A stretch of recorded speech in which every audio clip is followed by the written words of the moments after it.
Hello बच्चों, I am from Lalbagh girls inter college. आज मैं क्लास 12 के लिए आपका चैप्टर नंबर 3 साइकोलॉजी में लेकर आई हूँ, जिसका टॉपिक है स्मृति। स्मृति जिसे हम लोग इंग्लिश में मेमोरी कहते हैं। तो हम लोगों ने इससे पहले लर्निंग चैप्टर पढ़ा। लर्निंग, हम लोग बिना मेमोरी के हमारी लर्निंग बिल्कुल भी मीनिंगलेस है, यानी कि उसका कोई मतलब नहीं। तो स्मृति किसे कहते हैं? स्मृति किसी जिन बातों को हम सुनकर, देखकर या पढ़कर उसी प्रकार दोहरा देते हैं, तो उसको स्मृति की क्रिया कहते हैं। स्मृति एक उच्च मानसिक क्रिया है जिसके अंतर्गत व्यक्ति पूर्व अनुभवों, घटनाओं एवं परिस्थितियों का यथार्थ प्रत्यक्षीकरण करता है। जैसे मैं आपसे बोलूँगी, आपकी मम्मी, आपकी आंखों के सामने आपकी मम्मी का चेहरा आ जाएगा, तो ये आपकी मस्तिष्क में जो चल रही है, ये जो क्रिया है, ये स्मृति की क्रिया है, जहाँ पे आप प्रत्यक्षीकरण कर रहे हैं, किसी एक शब्द को सुनकर अपनी स्मृति में ला रहे हैं। तो आपको मैं बताती हूँ कि स्मरण वह योग्यता है जिसमें व्यक्ति सीखी हुई विषय सामग्री को धारण करता है।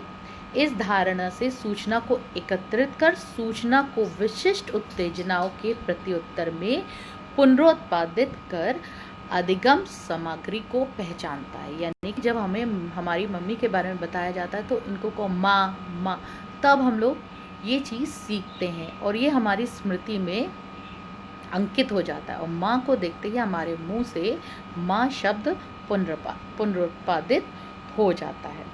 तो इसी प्रकार स्मरण की समस्या का अध्ययन प्राचीन कालीन से हो रहा है कि स्मृति आखिर है क्या।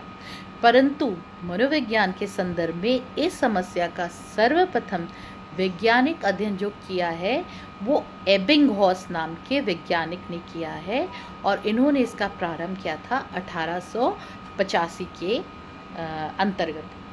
तो आप लोगों को स्मृति का मतलब समझ के आया होगा। जिस तरह आपके फ़ोन में एक मेमोरी होती है, मेमोरी कार्ड, जिसमें सारा डेटा आपका स्टोर रहता है, ठीक है, उसी तरह मनुष्य के अंदर, हर प्राणी के अंदर मस्तिष्क में एक स्टोरेज होता है, जहाँ पर हमारे अनुभव, पूर्व अनुभव, हमारे बीते जीवन से संबंधित जितने भी हमारे होता है, हमारे साथ जो कुछ भी होता है अतीत में, वो सारे अनुभव स्मृति पटल पर अंकित रहते हैं और समय आने पर वो पुनरुत्पादित हो जाते हैं। जैसे मैं कहूँ, आपको अपनी फर्स्ट बर्थडे याद है, मे भी आपको याद आ जाए, या सेकंड बर्थडे या थर्ड बर्थडे, तो ये सब कुछ हमारे मस्तिष्क में, हमारे माइंड में सुरक्षित रहते हैं, स्टोर रहते हैं, और समय आने पर ये पुनरुत्पादित हो जाते हैं। यही हमारी स्मृति होती है।